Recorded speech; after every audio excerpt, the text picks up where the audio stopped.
I first heard that from J.P. Moreland, where he said, philosophy suffers from a public relations problem today, right? You don't have to be convinced that people are struggling to see the relevance of philosophy to human life, right? To connecting up to matters of ultimate human concern, matters about meaning and purpose and value. How should I orient and order my life? That kind of thing. So when people view philosophy, depending on the tradition you're coming from, and as I said earlier, I'm an analytic philosopher, and I don't in the book, I don't dog analytic philosophy when it's seen as part of a way of life, right? A philosophical way of life. The use of reason to analyze, clarify, to show coherence, to test her coherence, to gain truth and understanding about the world, as well as it's being instrumentally valuable in the theological task. Analytic philosophy is both intrinsically valuable and instrumentally valuable, but, situating it within a larger normative framework about who are we as human creatures, as I say in the book, meaning-seeking animals, right? Yeah, I love that. How are we made? How has God so constituted us? What sort of natural capacities has he given us, the fulfillment of which constitute our flourishing? How are we made? What is the human being? What is our human vocation? What are we for? Hey, welcome back to another episode of Parker's Pensies. I'm your host, Parker Sedecase, and this is a podcast where we explore all the deepest ideas in philosophy, theology, nature, and life. I love thinking about cool stuff, so come think with me. Today's episode is another very, very special one. I have with me Dr. Ross Inman, and we're going to be talking about his brand new book, Christian Philosophy as a Way of Life, An Invitation to Wonder. This is really exciting for me because, as you, the audience, will know, I've been going all over the map on meta philosophical questions, even, whether or not that is meta or if that's well within the realm of philosophy itself. Philosophical method, what is the nature of philosophy, who counts as a philosopher, all that good stuff. And today we're going to be talking about Christian philosophy as a way of life. So philosophy as a way of life, and then how do you do that as a Christian? Dr. Inman's book is really fun. We read portions of it for a public philosophy class I had at Palm Beach Atlantic, which is really cool as well. So I got a little inside scoop. I've been chewing on it for a little bit. Before we jump in, though, I want to thank everyone who's making this podcast happen over on Patreon or YouTube members. If you guys like this show, please consider becoming a Patreon patron or YouTube member. There's different perks at different levels of support. Everything helps. And I want to give a shout out to the sponsor for this video, Field Notes. Field Notes is awesome. I love these guys. I take all my Parker's Pensies question notes for my guest. I take those on this Field Notes 64-page Midnight Black, I think. You can find a link to this in the show notes. And also they've got these really cool Foiled Again series notes. I love these. I got something special cooking on this. But for a limited time, you guys can get 10% off your entire order at Field Notes by going to the link in the description and using promo code Parker Notes at checkout. So go and do that, support the pod, and get some good stuff for 10% off. Awesome. All right, that's enough commodification. Let's talk about philosophy and Christian philosophy as a way of life with Dr. Ross Inman. Dr. Inman, thanks so much for coming back on the podcast, man. Parker, it is great. It's great to see you again, man. I was just happy to be here. Yeah, this is great. I was just thinking the other day how much fun we had talking different patterns of sport coats last time we were together at EPS. We were talking about window panes and all sorts of different stuff, man. Those were good times. I love it, man. I love that we prize and cherish the finer things in life. That's right. And on the philosophy side of the Evangelical Theological Society, they don't always care about that. The theologians, I've noticed, man, they are all, if it's not Tweed, it doesn't matter. It's got to be Tweed. So I do like that we share that together. The book is fantastic. So thanks for sending that my way. Before we get into the nitty gritty, I wanted to ask, how'd this project come about? Can you recall that for us?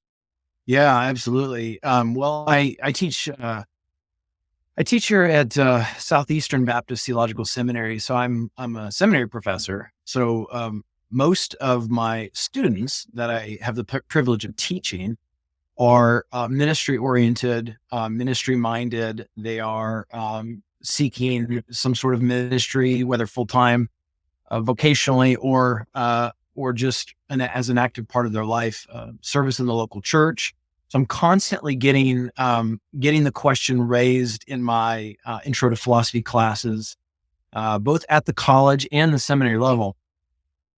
In the world does philosophy have to do with my life, right? What does philosophy have to do with Christian living? What does philosophy have to do with Christian ministry and discipleship?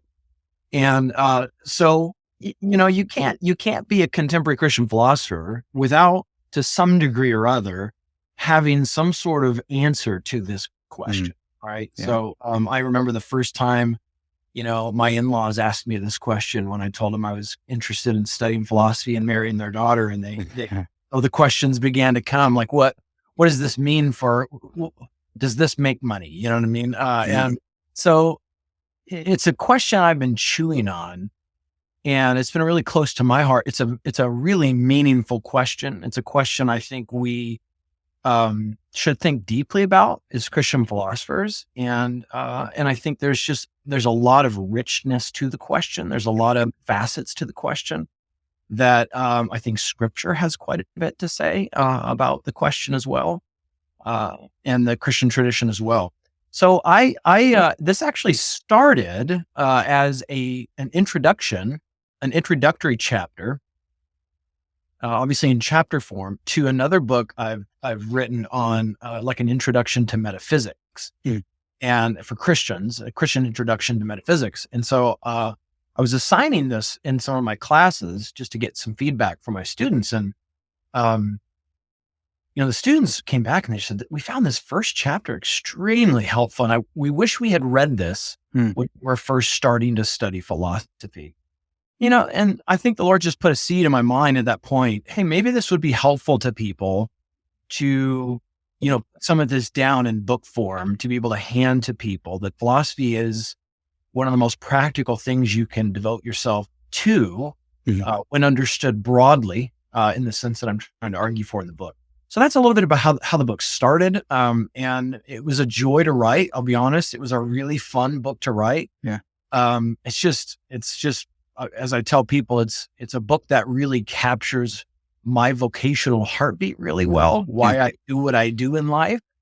And so, yeah, man, that's a little bit about how the book got started.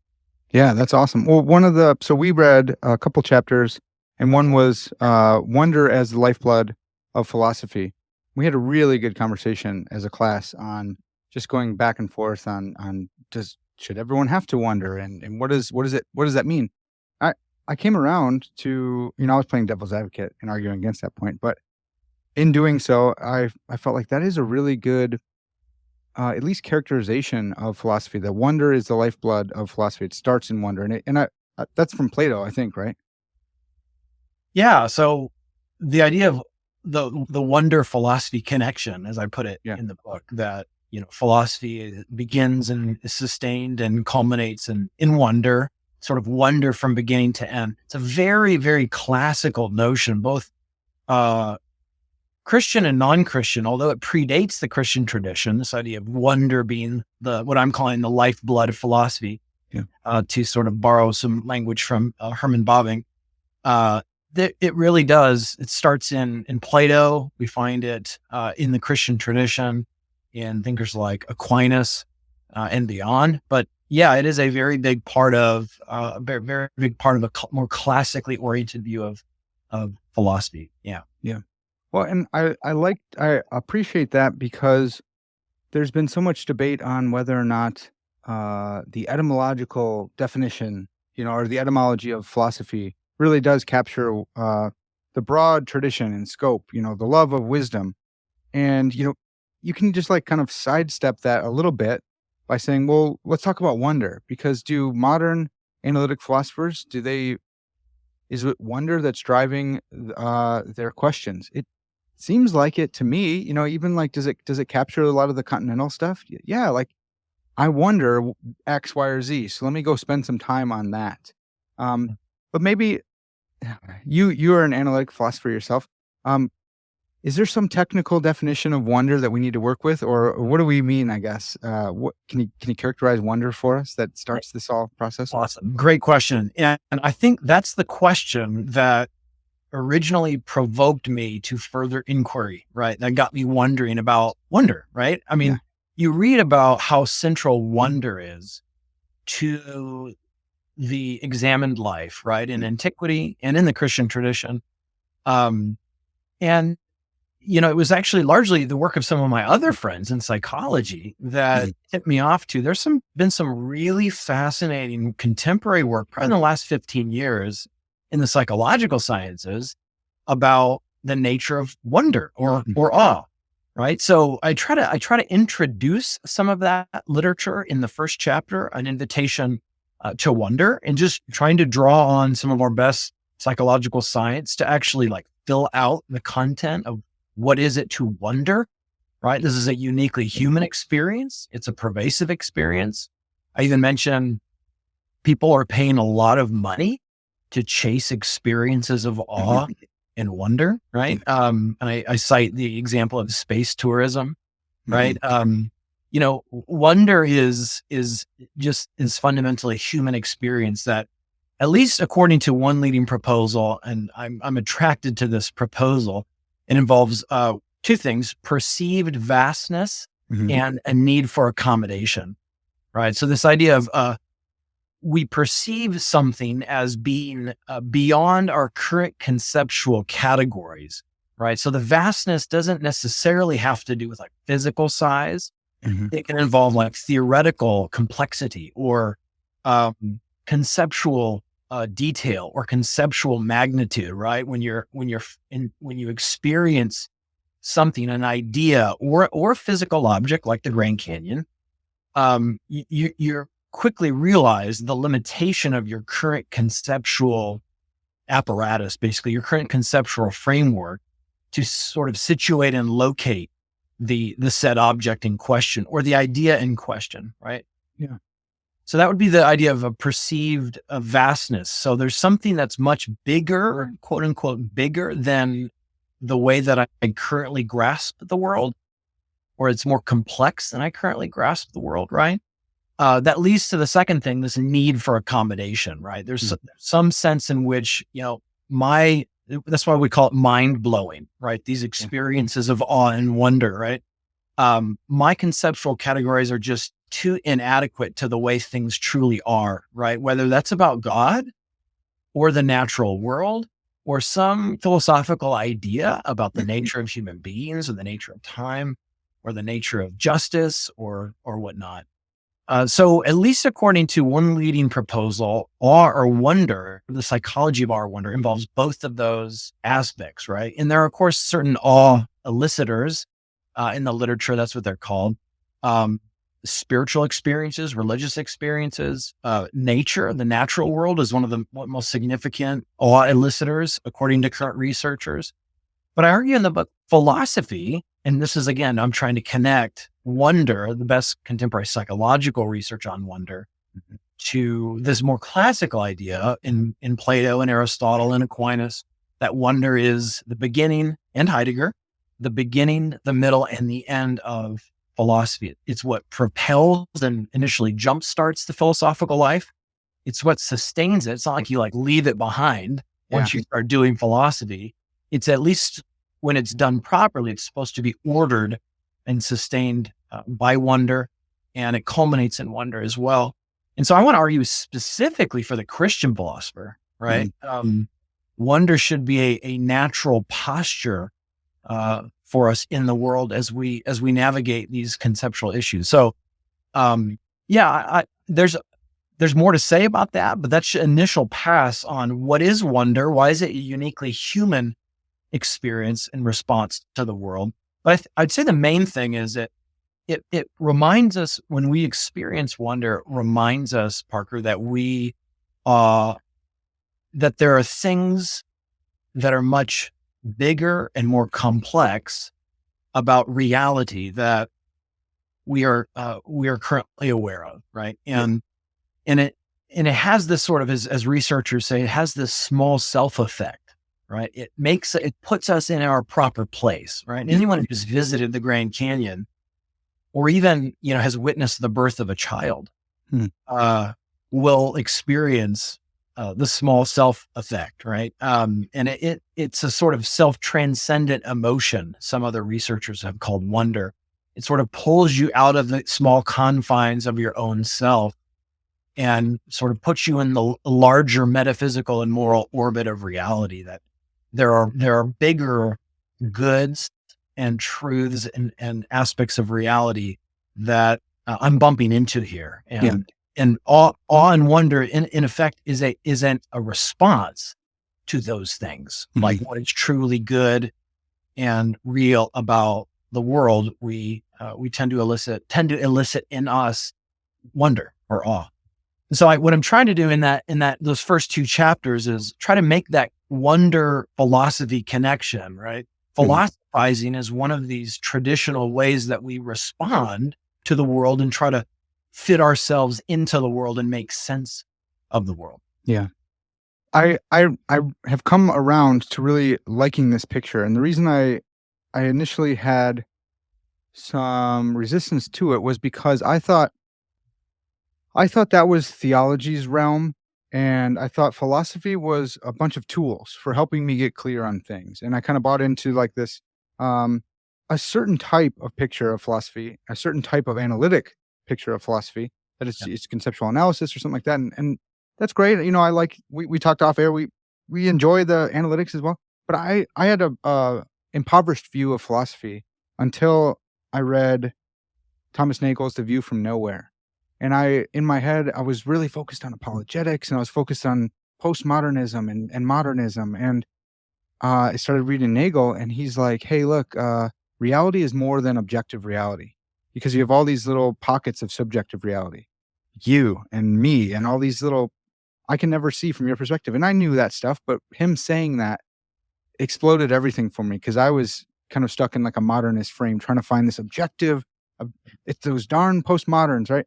And Nagel wasn't an apologist for them. He was just saying this view from nowhere is not something that you and I can get, and reality is more than objective reality. And that's when it exploded for me, and I realized how cool philosophy was. And I realized like I can sometimes I just sit around and think about that. I'm like, reality is more than objective reality. It's not just subjective, right? But how do you even wrap your head around that? And that causes me to reflect on God, and then into omnisubjectivity with Zagzebski and stuff. And that's when it first hit me. And then you have done us a service in giving us some terminology to some more tools, but in order to, they're coat hangers to hang these kind of concepts on. So I've really enjoyed that, and I want to share that with my audience. Some of the tools and some of the language that you've brought into the conversation would include like world pictures or existential maps. Can you broach those for us? Can you lay those out? What are those things, and what work are they doing for us? Yeah, absolutely. Yeah. So maybe it would be helpful to just mention, as I mentioned briefly throughout the book, and this gets to what you just said about the way that philosophy is perceived, right?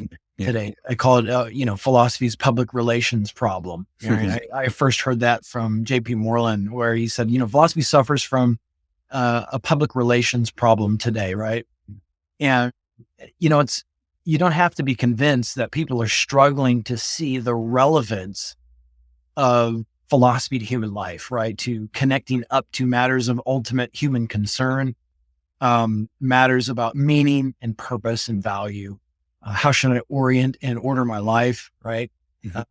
That kind of thing. So when people view philosophy, depending on the tradition you're coming from, and as I said earlier, I'm an analytic philosopher. I have no intent on, and I don't in the book, I don't dog analytic philosophy. When it's seen as part of a way of life, right? A philosophical way of life, the use of reason to analyze, clarify, to show coherence, to test her coherence, to be used to gain truth and understanding about the world, as well as it's being instrumentally valuable in the theological task. Yeah. These are all, so I think philosophy in that sense is both, analytic philosophy is both intrinsically valuable and instrumentally valuable, but, situating it within a larger normative framework about who are we as human creatures, as I say in the book, meaning-seeking animals, right? Yeah, I love that. How are we made? How has God so constituted us? What sort of natural capacities has he given us? The fulfillment of which, constitute our flourishing in life. How are we made? What is the human being? What is our human vocation? What are we for? Right. And when you situate philosophy, even analytic philosophy, within that larger, even theological, but also moral framework, you're sort of thickening out analytic philosophy as normally practiced, right? So I don't know of any, respectable Christian analytic philosophers who would, denigrate or minimize the importance of seeing philosophy more holistically. But it just tends to be a matter of emphasis. We don't often emphasize these things, at least in Christian philosophical circles, or at least analytics don't often emphasize these things. So this is more of a matter of emphasis, not an exclusion, right? So that's why I want to just be super clear on that. So so philosophy's got a public relations problem. Gosh, this is so evident. We could cite cultural example after cultural example, but I just think of Marco Rubio's tweet in 2015 when he said something like, no, it was a remark in 2015 where he said, welders make more money than philosophers. We need more welders and less philosophers, right? Yeah. Problem of relevance, Parker. We're just wondering, are philosophers just relics of a bygone era, right? When they come out of their cave and they teach a lecture on Plato's forms, right? And then they kind of go back into their little cave of books and they're not really in tune with the world and with human life, right? It's a rather cartoonish conception, but unfortunately, it's one that I think is pretty deeply entrenched in the public imagination, as well as the Christian imagination as well. So the point of at least the first part of the book, which I'd say the book has really two main parts. The first is to try to introduce people to a more holistic view of philosophy as a way of life, right? Specifically Christian philosophy as a truth-oriented way of being in the world that is driven and sustained by wonder. Right? And so the first part of the book is just an attempt to illustrate or to introduce readers at a very introductory level that concept, right? Let them know there's an older way of viewing philosophy that might be helpful with the relevance or public relations problem. And so the idea of philosophy in antiquity, both among non-Christians, we're talking like Roman, Greek, Hellenistic philosophers, as well as Christian philosophers in antiquity, was thought to be therapeutic, right? So Arthur Nussbaum calls this the medical model of philosophizing. It was so pervasive in antiquity that philosophy had something to do with therapy. Now we talk about therapy today and we talk about therapeutic, our minds initially go to like just feeling better about yourself or something like that. Yeah. But there was a deeply objective notion that, a therapy of the passions or a therapy of the soul helped increase the health and integrity and clarity of the soul so that it can see reality properly. And it can actually lay hold of the good by way of philosophy so that one might live well, right? So it was for the sake of living well. Only seeing, being able to take hold of the good so that one might live well. So the idea of like the intellect, the will, and one's actions were like seamlessly integrated under this banner of philosophy as therapeutic, right? So living philosophically for these ancients, as well as for some of the medieval philosophers that talk about in the book, was considered to be health giving, right? It was actually life giving. It helped one master irrational and, for these Christian philosophers, sinful passions of the flesh. It helped them put those passions in their proper place so that one can truly live well in Christ, right? So this idea of living philosophically in antiquity was a whole way of being in the world, right? It wasn't kind of a moment. It wasn't like one stepped into a lecture hall and lived philosophically for 45 minutes. Yeah. and then left the lecture hall and you were kind of done with the philosophy thing. For these thinkers, philosophy was an all pervasive thing that was humming in the background and mostly in the foreground of one's life, right? Mhm. It involved like, what is the highest good to which one chooses to order one's life? Was it pleasure? Um, was it, was it ataraxia? Was it peace? Was it, um, what, depending on the certain philosophical school, Mhm. would fill in that answer differently. But for these ancients, Parker, they had a whole conception of philosophy involving even spiritual exercises that I Yeah. pointed out in the book. That's Yep. Pierre has pointed that out, that the philosophical way of life in antiquity just involved, as part of an essential ingredient of living philosophically, exercises like reading, thorough research, careful attention, listening, Socratic dialogue, even memorization, and even communal exercises like friendship. That was something that Yeah. was actually vital for the ancients to properly see and to live along the grain of reality. Actually required certain kinds of friends. Yeah. And that's just a concept that is largely very foreign to the philosophical life today. And so the idea of existential map, right? You went there. So what I do in one of the chapters in the book is I try to say I borrow heavily from Caleb Coho and Stephen Grimm's work on filling out the concept of what is philosophy as a way of life, right? Rather than just a moment, what is philosophy as a way of life? If we're going to sort of reject, which I think we should, this very narrow, confined view of philosophy as just sort of like uh, strengthening one's rational grasp on the world, or Right. the use of reason to get at the truth. If we're going to sort of, I say, go for a more working class view of philosophy that's more pervasive, it touches every aspect and rhythm of one's life, right? That involves a moral dimension. There are certain moral and spiritual preconditions that need to be in place before one can actually use reason in a way that's actually helpful and beneficial to seeing reality as it truly is. And so Coho and Grimm give a nice little taxonomy, and I think it's extremely helpful, that I borrow from them. And the first one is you commit to an existential map, right? Yeah. And by that, this is just um, a view of what is and what ought to be, right? A view of reality, as well as both a view of reality in the good life, right? A vision of reality in the good life, right? What is real and what sort of life is ultimately worth seeking and pursuing, right? And here's, an Epicurean way of life is going to be different from a Stoic way of life. It's going to be different from a Christian way of life, philosophical way of life, depending on the kind of existential map one commits oneself to. So, for example, for an Epicurean, they are thoroughly materialistic. They're thoroughly atomistic, right?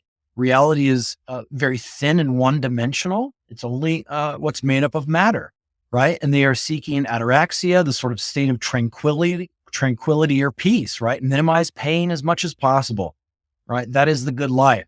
So for Stoics, like Cicero, Seneca, Epictetus, Marcus Aurelius, right? Again, they are thoroughgoing materialists. And they're going to be pursuing a life of harmony with the sort of principle or order of rationality in the universe. And that's sort of what a Stoic way of life is going to involve. Now, a Christian way of life, right? A Christian philosophical way of life is going to be Christian precisely because it's shaped by a particular existential map. It's going to have certain coordinates on it, right? That maybe a Stoic or an Epicurean way of life doesn't have those coordinates, or it maybe foregrounds certain coordinates that other views of the world don't even have on the sort of the existential map. Or it might say pleasure is not in and of itself bad as long as it's attached to real human goods and as long as it's properly oriented to God, right? Right. So that's where a Christian philosophical way of life is really going to come into play. It's an existential map that's shaped by the Christian story, which is going to be filled in by theological doctrine. It's going to be Yeah. filled by theological content, right? So that's where the idea of an existential map comes in. That's what sets, for example, a philosophical way of life apart from, say, an athletic way of life or a musical way of life. So there has to be the capacity for reason has to be engaged in some sense in terms of you assent and commit to the truth of a particular conceptual map of the world, both a vision of reality and a vision of good life. But it's not just that, but it certainly is nothing less than that. Then you got to go after it. You got to orient your life around it. You got to structure the everyday rhythms of your life from the moment you wake up to the moment you go to sleep around that vision, right? And so that's where there's more than just mentally assenting to an existential map. But I like the idea of a map because maps are for navigating for navigation, right? I mean, we go for an existential map because we want to navigate life well. I mean, we want to live well, right? And so that was the first condition Coho and Grimm offer for what sets a philosophical way of life apart from, say, an athletic way of life or a musical way of life. You've got to sort of commit to a particular vision of reality in the good life. That's just the first of the three, but that's certainly something that makes it distinctively philosophical. Yeah, and that's something that I appreciate about the book so much is that I think, I don't want to blow too much smoke, but I think that you've done a good job of incorporating a lot of good research in a way that can be read by a non-academic philosopher, which is like the whole point. So I do appreciate that, and that you've brought all these things together to present as a whole, and saying, "Hey, come on in." I wonder about a Christian who may even be antagonistic towards philosophy. Maybe they grew up on the King James and they're afraid of vain philosophy, right? But they are living along the grain of reality in a Christian way. They have what you would look at their life and say, look, you are living according to a Christian existential map. Would you consider them living along a Christian philosophy, even unbeknownst to them, even though they wouldn't sign on to that terminology? Or does it need to be an active, do you need to take an active role in saying, no, I'm going to live Christianly, but in a philosophical manner? Yeah, that's a really, really good question.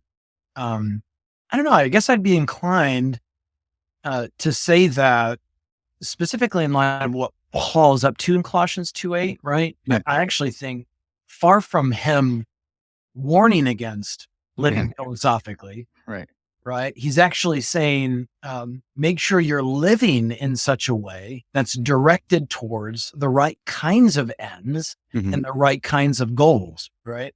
So pay attention to rival visions of reality in the good life that are vain and full of deceit, right? That are hollow, and go the other way, right?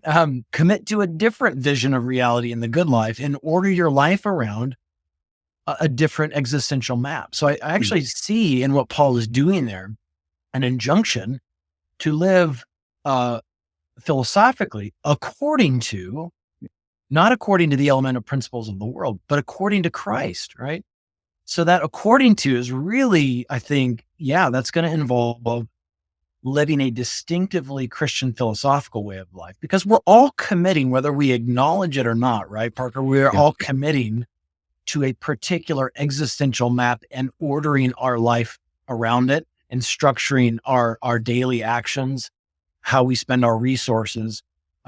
That's just, I think, a feature of how God has designed us, right? We will always follow to some degree or other the existential map we've committed to, whether inchoately or explicitly.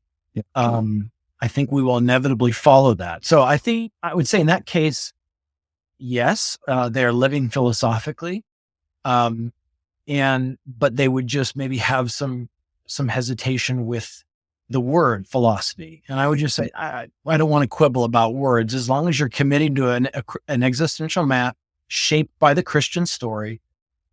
But that involves metaphysical content, moral content, ethical content, epistemic content. I mean, there's a lot of philosophical content to the existential map shaped by the Christian story according to scripture. I don't want to deny that, obviously scripture presents a view of reality and of fundamental reality that we've got to think and chew on and orient our lives to accordingly, right? For from him and through him and to him are all things, right? Amen. Yeah. He's kind of the due north, right? And all other coordinates are pointing to him in some way. And so I want to make sure I'm ordering my life where he is the due north, not pleasure, not money, not fame. And so I would say you can't really opt out of living philosophically. And that's why I say this can come in degrees. And that's very important to mention. That second tenet of living philosophically, Parker, isn't, so the first would be you commit yourself to an existential map. And living philosophically as a Christian is going to be committing oneself to an existential map that's shaped by the Christian story, right? So it's going to involve what is real, what is fundamental, what is the good life, how do we live the good life, how do we become truly good and virtuous persons, these sorts of things. The Christian story fills those details out, I believe. And then the second thing is you orient your life, right? You orient your life around it. So practitioners of a philosophical way of life, their lives will be structured around that existential map, right? So they will order their lives according to certain ends, right? So take, for example, the idea of living the athletic way of life, right? Right. To do that, obviously, as you know, I believe you're an athlete, right? Wrestler, right? That's right. Yep. Yeah. Now jujitsu, but yeah. Oh, cool. Nice. More than just mentally assenting to a particular way of life and certain goals, right? You've got to get out there and start training, right? And actually paying attention to your diet, paying attention to your schedule, paying attention to your training. It's going to engage your life and your actions in a very intimate way, right? But, the athletic way of life, it can come in degrees, right? So someone may well be just learning how to play golf, for example. I mean, or maybe just they may well start to learn how to wrestle. But they're certainly no Parker Sedekes, right? You're not a wrestling veteran, right? They're a novice, right? But they've committed to training. They've committed to a particular way of life. They're more than just mentally assenting to certain ends and outcomes and goals, right? They're actually taking steps. They're living a way of life, right? It's beginning to seep its way into the rhythms of their life, right? So whether you're a novice, a wrestling novice, or a wrestling veteran, right? I would say everybody's living an athletic or a wrestling way of life who's not just assented, but who's actually structuring their life around that vision of a certain set of goals and outcomes and whatnot. So that's the idea is, so speaking about a philosophical way of life, right? The freshman in college who's just discovering philosophizing and trying to make sense of the world, and right, they took their intro to metaphysics class. They're just struggling about, they're beginning to think about universals and what is a universal and what is my place in the world and are there natures and what grounds modality and all this cool stuff, right? But, they're no Jonathan Schaffer or Ted Sider, right? Or they're no Plato or Aristotle for that matter, right? So this can come in degrees, I think. And that's really important because this isn't some sort of elitist proposal that, the philosophical way of life is only for the philosophical veterans who can run philosophical circles around anybody. They're so super smart, right? And they've been researcher for a long time. No. I want to include the novices as well. If you can live athletically and be an athletic way of life or a musical way of life and be a beginner, right? I think you can live the philosophical way of life and be a beginner as Yeah. There's so much here that's so good. I'm trying to rein myself in here because I think about I know a lot of academic philosophers now through the podcast, and it's been awesome, and I love them. I love like you guys, right? And I'm training to become one myself, though. I don't think I'll ever be a professor. Just looking at the state of things, but that's fine because my plan B was always my plan A, anyways. But some of the people I admire most in philosophy, I don't admire in the rest of their lives, and they would be fine, with me saying that. But some of the rest of their life is falling apart, and they're very um, philosophically astute when it comes to their area of expertise, and not in philosophy as a way of life of living the good life. Does that make sense, Dr. Inman?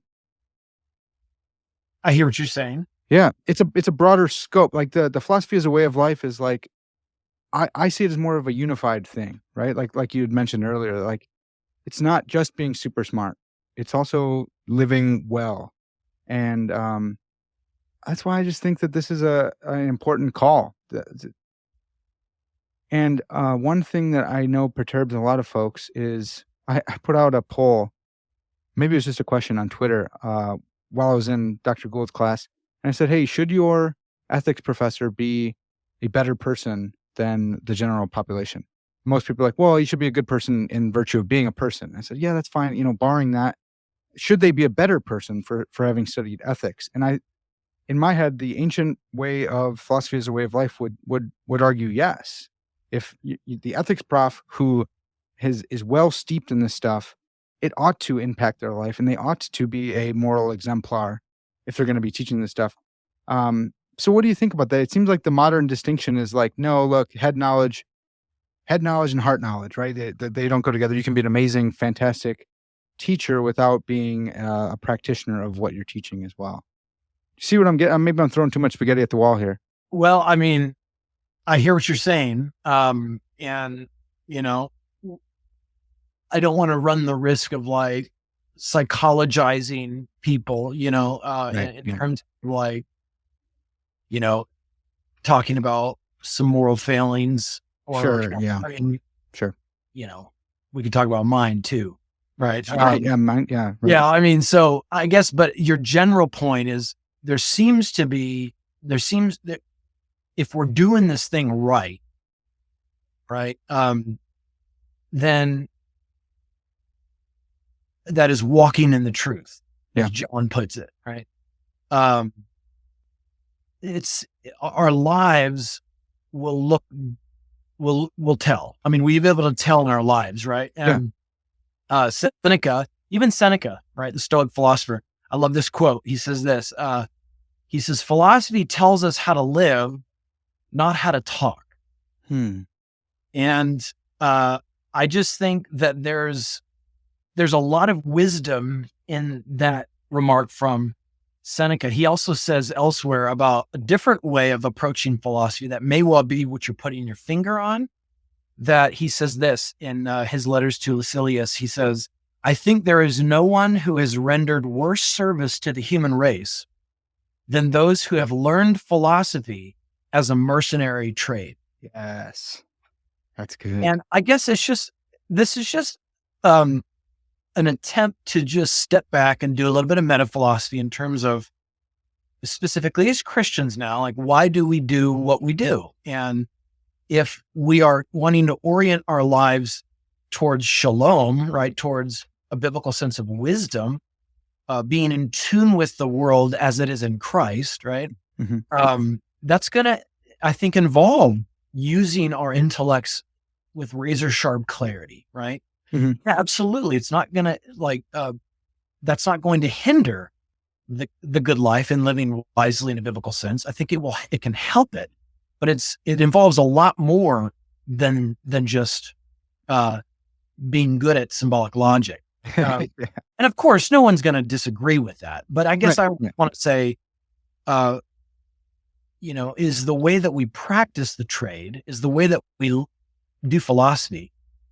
Does that communicate that? And And I guess I just think, and again, I don't want to, sit as like an armchair judge here. That's not Right. my purpose or my place. But I just think a lot of analytic minded people learn philosophy as a mercenary trade. Yeah. And I just think there's a different way Yeah. to consider it specifically as a Christian, but a thicker way, an older way, a way that I think is more resonant with a biblical view of wisdom. Yeah. And I don't think we need to. Yeah. I'll just leave it at that. Well, and that's good. The the a lot of my analytic secular friends totally endorse this, and they have no qualms with saying that it's a mercenary view. Maybe they would say mercenary sounds weird, but they would say that that concept is what we're getting at, and they just have a different view of philosophy. And they're like, no, it's just not for the good life. It's not for being a sage or anything like that. And I used to buy into that more. And now I'm like, well, I want to be a sage, whatever that is. Like, I want to be that. I would love to be an exemplar. And it sounds, it's weird, even in theological circles, to be like, yeah, I would like to be a moral exemplar. It's like, well, look to Christ, look to Christ. But then it's like, well, Paul said, look, follow me as I follow Christ. So I'm not saying like just look at me, but I would like my life to be so much like Christ's that people could be inspired to also live like Christ. And that's such like a high, scary calling. But so instead of going abstract and I don't want the audience to try and guess that we have someone in mind because we don't. Maybe we could just stick with ourselves. Do you think philosophy has made you a better person and a better man? I do.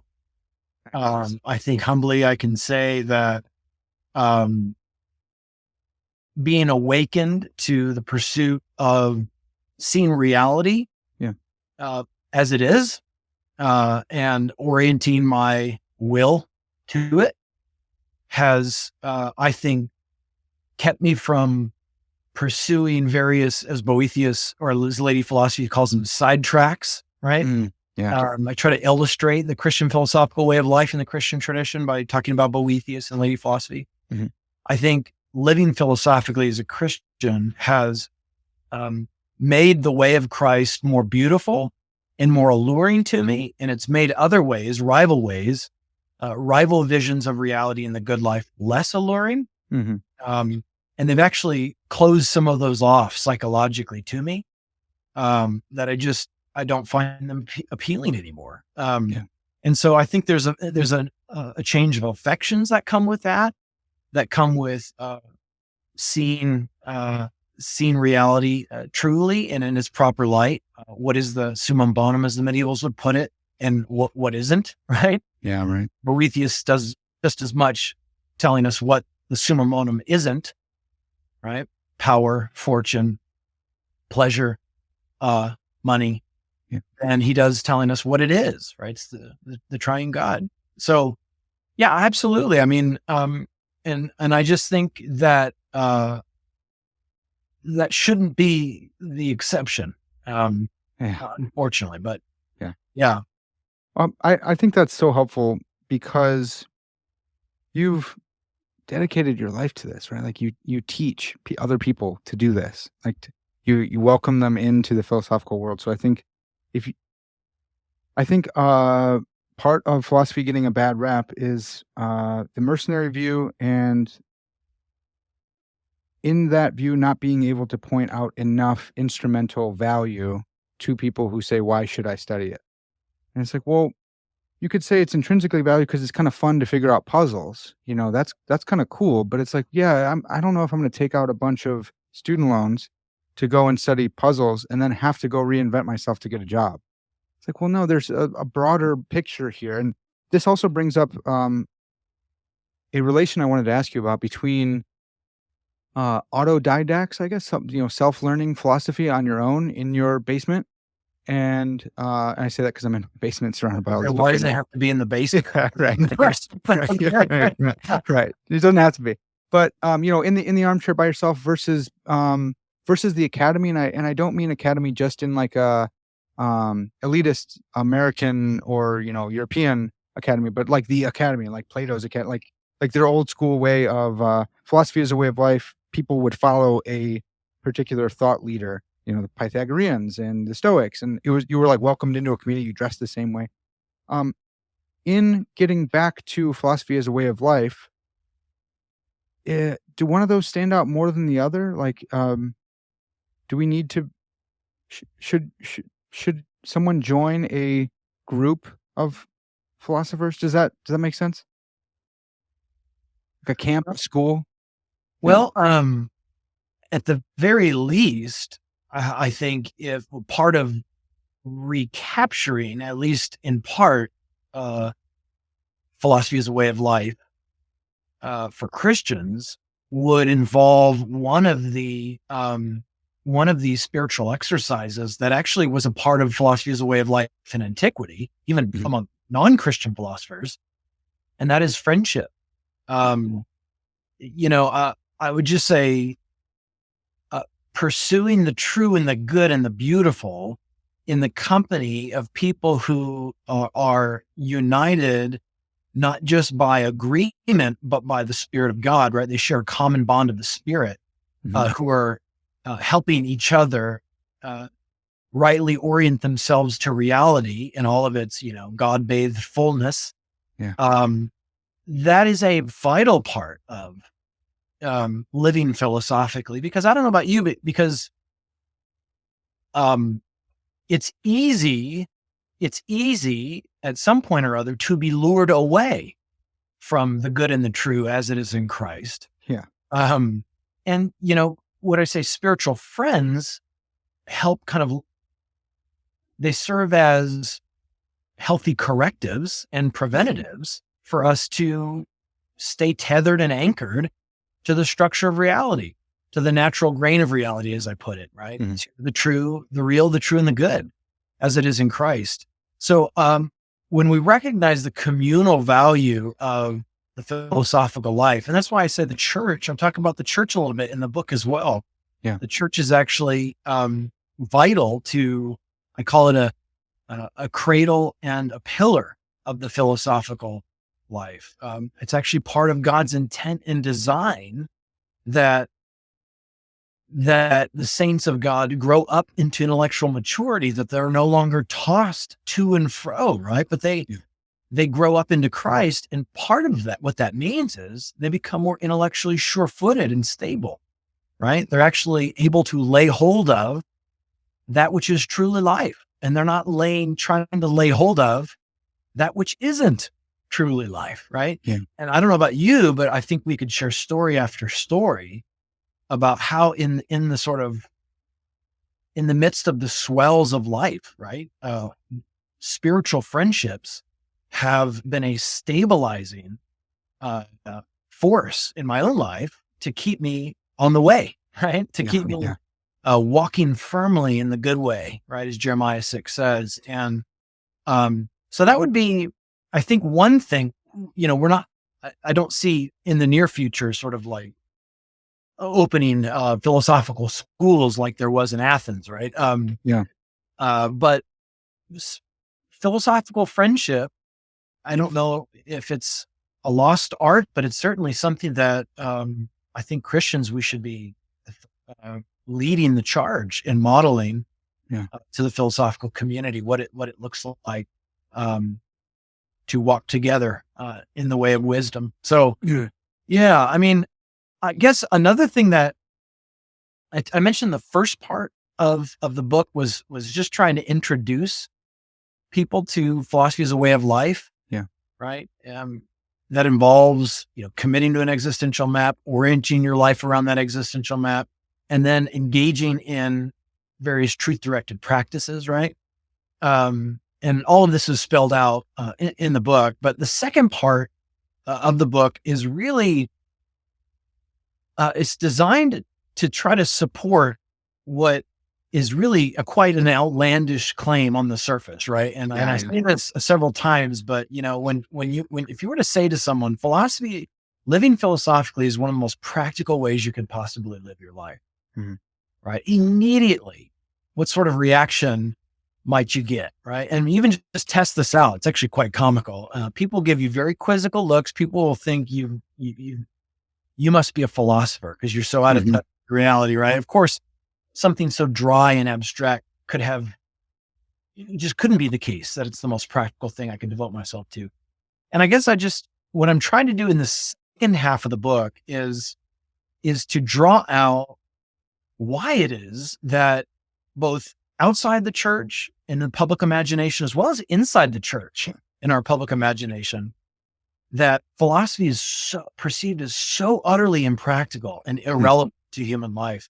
And I guess we always make these kinds of practicality and relevance judgments against a certain normative backdrop. Yeah. Right. What sorts of goals are truly worth pursuing and which aren't? Yeah. And there's a lot of philosophical content and assumptions packed into what I call practicality questions. And you can tell this is all from like teaching. Just getting these questions over and over in class and in the church as well. Right. What does philosophy have to do with my life? It seems so out of touch and impractical. And so the second half really is kind of defense, or a plea to understand that philosophy, when it's done in this sort of more working class, blue collar type of way, where it's ordering everything you do, right? How you spend your money, how you die, right? Socrates was doing philosophy on his deathbed by drinking hemlock, right? He says there are more important things in human life, like standing and seeking truth, standing for the truth and holding fast to it, as well as justice. There are more important things like that than just maintaining a pulse. And Socrates basically declared that till his last breath. And that's living philosophically. So I'm trying to, in the second half of the book, trying to make a plea to Christians in particular, involving scripture, the Christian tradition, the wider Christian tradition, as well as philosophy itself, that philosophy can be one of the most practical activities you can devote yourself to, right? And a lot of it has to do with what you mean by an activities being practical. And here's where I think many of us, Christians included, are really in the grip of an exceedingly thin and narrow view of what makes an activity relevant to human life or practical to human life. Yeah. Yeah, I think you're right. And I think it's hard to diagnose where this stuff comes from. Part of it in my head is, our great philosophers, the American philosophers, are like Jonathan Edwards, and then everyone forgets about that. And then it's like the pragmatists. Those are our guys. Those are the Americans. And it's like, well, yeah, that's kind of who we are. We're kind of like, hey, who cares? Don't tell me about the system. Just tell me show me when it gets done.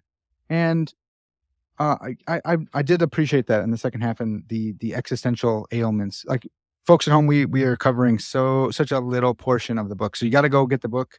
You can find the link in the description. If you get it from there, you'll support this podcast as well. So definitely check it out, because it's a broader, richer picture than we've been able to cover here on this podcast. But Dr. Inman, one thing I really appreciate about you, I noticed first in my theology degrees was you're not willing to let the old goods go. You're not willing to, there's these old treasures in our tradition. And in theology, we call it theological retrieval. Here, you're calling it, recapturing it. But it's the same mentality that you have of saying, no, there's goods back there, and I'm not letting them go.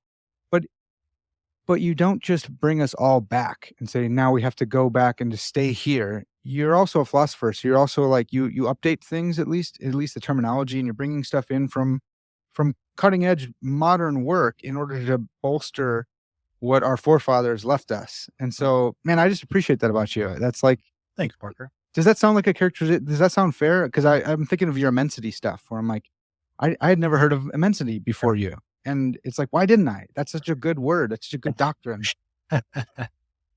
Yeah, I mean, the idea of retrieval is such a multifaceted idea. I think there are ways that it's done well and ways that it's done in a rather flat-footed, yes, maybe one-dimensional way that Uh-huh. I try to avoid myself and my own work. I mean, that's just because there's been a conversation going on for a long time about fundamental reality, about what goals are ultimately worth seeking, what goods are ultimately worth seeking in human life, what makes a human life good, Mhm. what is the virtuous life, these kinds of things. There's been a conversation going on for a really long time. And I guess I just want to encourage, listeners, take time just to listen to that conversation first. Mhm. Um, put your ear down to that conversation.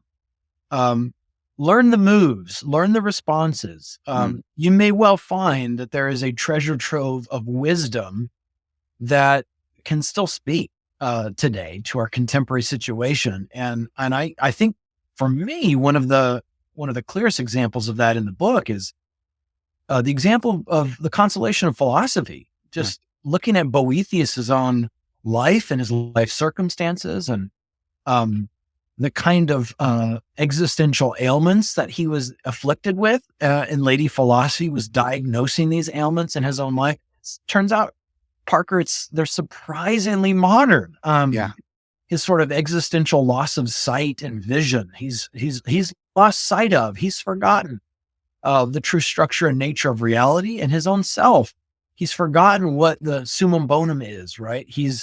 Um, he's suffering from a kind of lethargy or acedia. He's unresponsive to reality as it truly is. And Yeah. boy, I mean, talk about a diagnosis. Those are on the modern medical chart too, right? And that's we are so flooded with visual noise that it's so easy to just become unresponsive and to miss reality as it truly is. We can see but not truly see, as Yeah. the scriptures put it, right? We can hear but not truly hear. So I think the philosophical life is one that just strives to be properly attuned to what is and what truly ought to be. And I think it's becoming increasingly difficult today to be attuned in that sort of way. There are just other frequencies that are very loud and very powerful that counteract our ability to see the world as it truly is and to live accordingly to it. So the philosophical life turns out can be very therapeutic for even the modern person. Yeah. So I guess keeping an ear to the conversation, there's a lot back there that you just want to kind of skip over quickly. I don't want to uh, valorize or glamorize the Christian tradition or even the ancient tradition, but there's just so much there that is just rich and still speaks today that just is waiting to be mined and applied. And there are just excellent people doing work on this today that I just wish more people would be aware of. So this is, again, the book is for beginners. It's designed for people who are just getting their philosophical feet wet. Mhm. Uh, so yeah, I appreciate that. Thank you for those kind words. Yeah, man, definitely. And I have a project in public facing philosophy called Park Notes. It's a different channel. And I constantly get people saying, where do I start? Where do I start? How do I get into philosophy? Because I mentioned that everyone has a philosophical theme that I'm tricking people in. I talk about notebooks and stuff, but I lure them into a philosophical doctrine or tenet or teaching. And so I'm happy to be able to commend this book to them. But also, if you're a grad student listening, which many of you are, this book's for you too. And there's plenty of scripture in here that you're backing your stuff up with as well. So it's a treat for the soul as well as like a call to a certain way of thinking about yourself as a philosopher or if you're a theologian, like living this way. So I do commend it to a broad range of folks. And thanks so much for coming back on the podcast, man. Parker. Hey, it's great to be with you. Thanks for having me back on. Appreciate that. Definitely. Yep. All right, folks, that's going to have to do it for now. This has been Parker's Pensies. And as always, all glory to God.